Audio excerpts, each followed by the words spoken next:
My insane coworker uninvited me from my wedding because I'm gay, then demanded I house sit for a month while he goes on his honeymoon. I refused, so he started harassing me at work and tried to break into my house. I've been friends with my coworker John for almost 10 years now, but because I'm gay, I wasn't invited to his wedding. When I found out, I asked him if there was a mistake with the invites, but he said it was his fiance's decision. She doesn't want my kind attending the wedding. Apparently, her parents are homophobic and would not be afraid to cause a scene because a gay person is at the wedding. I was visibly upset when he said this, but he put his arm around me and said he wanted to remain friends. He didn't speak another word to me until after the wedding, when he randomly called. He told me he needed a favor. Him and his wife were going on their month-long honeymoon and needed someone to visit their house twice a day to take care of their cat. I responded saying there was no way I'd do that for him after he showed me what our friendship meant to me, and that's when he went off on me. He was drunk when he said this, so I kinda forgive him, but he called me a slur and told me I would suffer in purgatory for my sins. He's religious. I hung up on him, but he called me again the next day, begging me to care for the house while they're gone. Apparently, if I don't do it, nobody will, which means their honeymoon will be canceled, and that'll be $15,000 down the drain. John's wife's voice came through the phone, sharper now. You don't understand what you're doing to us. John is a wreck because of this. He can't sleep, can't eat. You're going to ruin his career if this stress keeps up. I closed my eyes, trying to keep calm. I'm not ruining anything. I'm just not taking responsibility for something that isn't my problem. It is your problem, she insisted. You were his friend for a decade. You think you can just throw that away over one little disagreement? One little disagreement? I repeated, incredulous. You excluded me from his wedding because of who I am. That's not a little disagreement. That's you making it clear you don't see me as an equal, as someone worthy of basic respect. She sighed heavily. Look, I get it. You're upset, but the wedding's over. It's in the past. Can't we just move on? I shook my head, even though she couldn't see me. I'm not the one who needs to move on. I'm fine where I am. You're unbelievable, she said, her voice tight with frustration. Do you know what it's like to have your entire life's happiness hinge on one person's decision? To have everything you've ever planned come crashing down because of one stubborn person? Yes, I said quietly. I do. She was silent for a moment, and I wondered if she'd finally understood. But then she spoke again, her voice icy. Fine, be that way, but don't be surprised when you have no friends left. People talk, and you're not exactly making yourself look good. The line went dead before I could respond. I set the phone down, my hands shaking. I knew I was doing the right thing by standing up for myself, but that didn't make it any easier. I felt isolated, like I was alone in a room full of people who couldn't or wouldn't see my side. Over the next few weeks, things continued to escalate. Every few days, I'd find something new on my desk. More Bible verses, nasty notes scribbled on post-it pads, even a small rainbow flag that had been slashed through with a knife. It was surreal, like I was living in some kind of twisted movie where everyone had turned against me. I kept going to HR, reporting each incident, but they didn't seem to take it seriously. It's probably just a joke, one of the HR reps said dismissively when I showed her the shredded flag. You know how people can be. I didn't bother trying to explain that it wasn't a joke to me, that it felt like a threat. Instead,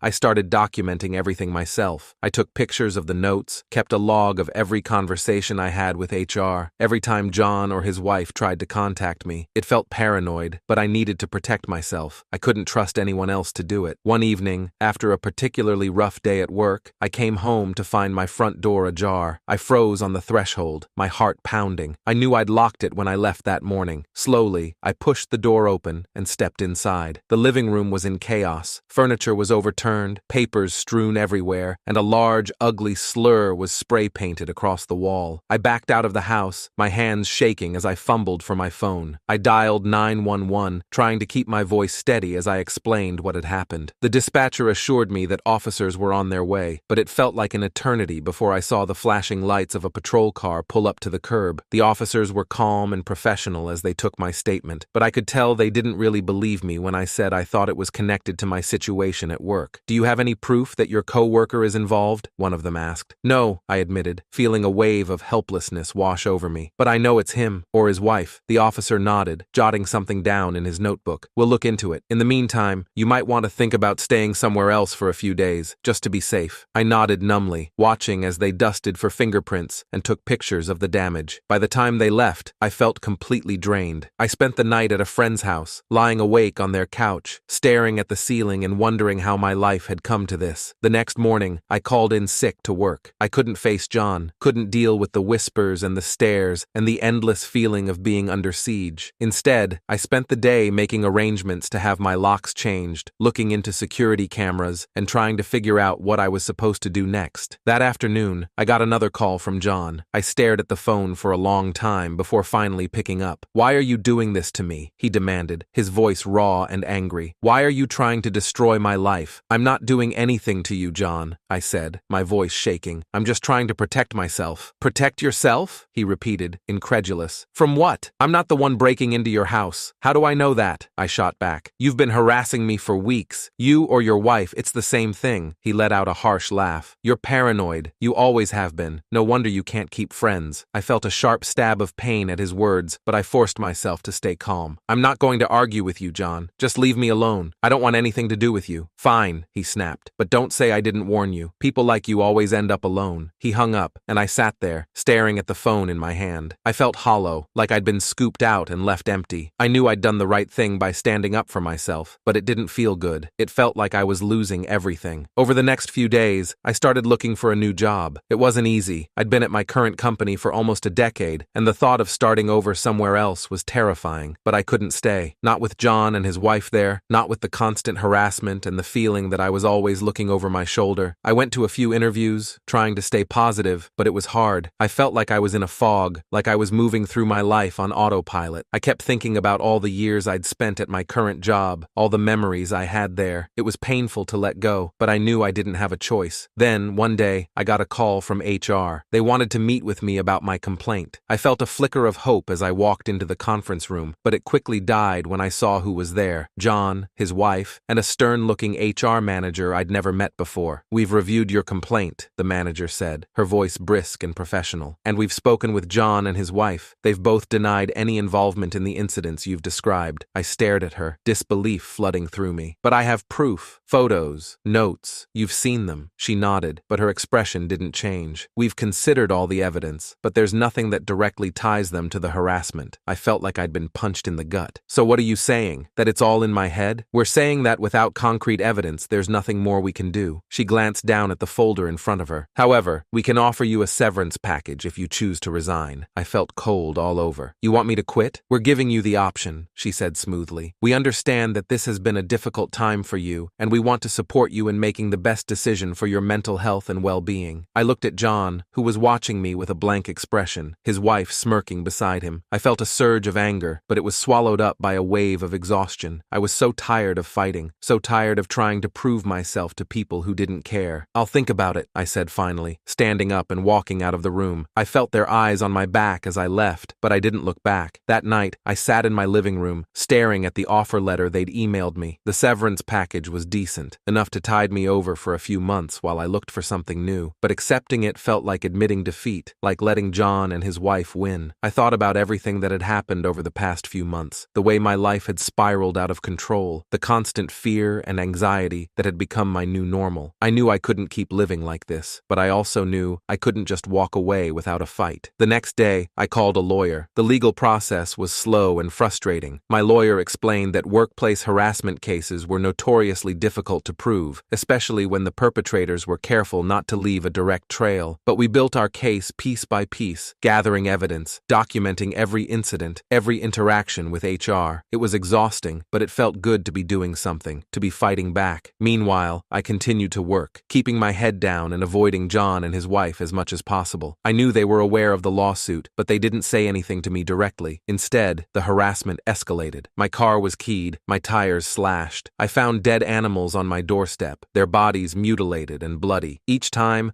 I documented everything, called the police, added it to my case file. It felt surreal, like I was living in some kind of nightmare that I couldn't wake up from, but I refused to back down. Finally, after what felt like an eternity, we got a court date. The trial was long and grueling, every day a new battle. John and his wife denied everything, of course, painting me as some kind of unstable, paranoid individual who was out to ruin their lives. But we had the evidence, and my lawyer was relentless. We pressed John and his wife over and over, and the more we did, the more my lawyer, as well as the judge, started seeing the inconsistencies in their story. The details didn't match, the recounts were off, things were just not aligning how they were saying. In the end, the judge ruled in my favor. It wasn't a complete victory. The damages awarded were modest, and John and his wife weren't fired, though they were placed on probation probation, but it was enough. Enough to prove that I hadn't imagined it, that I wasn't crazy. I took the severance package and left the company. It was bittersweet, leaving behind a place I'd once loved, where I'd made so many memories, but it was also liberating. For the first time in months, I felt like I could breathe again. I found a new job, in a new city, far away from John and his wife, and all the pain they'd caused. It wasn't easy, starting over, but it was worth it. I made new friends, built a new life for myself, and I never looked back. John tried to contact me a few times after the trial, leaving long, rambling voicemails about how sorry he was, how he wanted to make things right. I deleted them without listening. I didn't need his apology. I'd moved on. Looking back, I realized that losing John's friendship was one of the best things that had ever happened to me. It forced me to see my own worth, to stand up for myself in a way I never had before. It was a painful lesson, but one I was grateful for. And as for John and his wife, I didn't know what happened to them, and I didn't care. They were part of my past, a past I'd left behind. I was focused on my future now, and it was bright, because I knew, no matter what happened, I would never let anyone make me feel small or unworthy again. I had found my strength, and I would never let it go.